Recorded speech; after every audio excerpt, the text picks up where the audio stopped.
L'arbre, c'est vraiment vivant.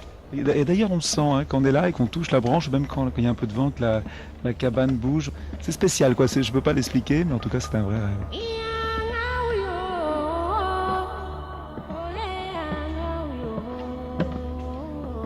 Alors là, on grimpe. Donc là, Yann Arthus Bertrand, on se trouve à quelques mètres du sol, non pas dans un hélicoptère, mais dans votre maison dans les arbres. Et oui, toujours envie de voir tout d'en haut. Là, on est à 13 mètres de haut et dans un gros chêne. Il y a une petite terrasse qui a été faite. Et vous remarquerez que ce qui est important, c'est qu'il n'y a pas une branche de coupée et pas un clou dans l'arbre. Et puis en même temps, les branches qui sont dans la cabane même, vous voyez, ont leur vie et c'est pas très serré. Donc la cabane travaille un petit peu. Là, on l'entend un petit peu, vous voyez. Là. On a l'impression d'être en bateau là. Mais oui, tout à fait, c'est ça. Donc là, on retrouve un peu votre univers d'enfance. Ouais, exactement. C'est une cabane, de toute façon, c'est un rêve d'enfant. Hein, et en même temps, c'est un besoin bien sûr particulier parce que moi je fais que la photographie aérienne et j'aime bien voir de haut.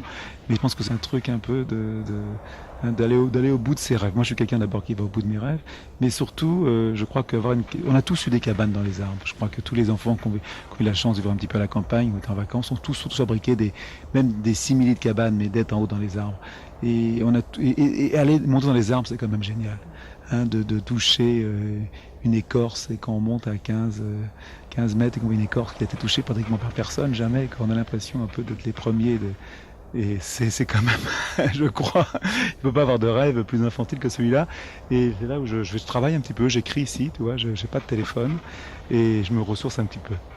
Et en même temps, tous les objets qui sont là, c'est un objet pour moi assez important. Tu vois, tu as des trucs que j'ai ramenés de Tchernobyl, tu as des os que j'avais ramenés du Kenya, où j'avais été heureux, tu vois, des pierres qu'on ramène du Ténéré. Quoi. Pour moi, c'est important de cet endroit de concentrer un peu les choses que j'aime.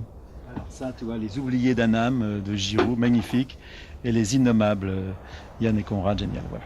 Ça, j'ai adoré ça. Est-ce que cette cabane perchée dans l'arbre est un lieu aussi propice à la lecture ? C'est surtout fait pour ça. Je ne prends pas de téléphone portable ici.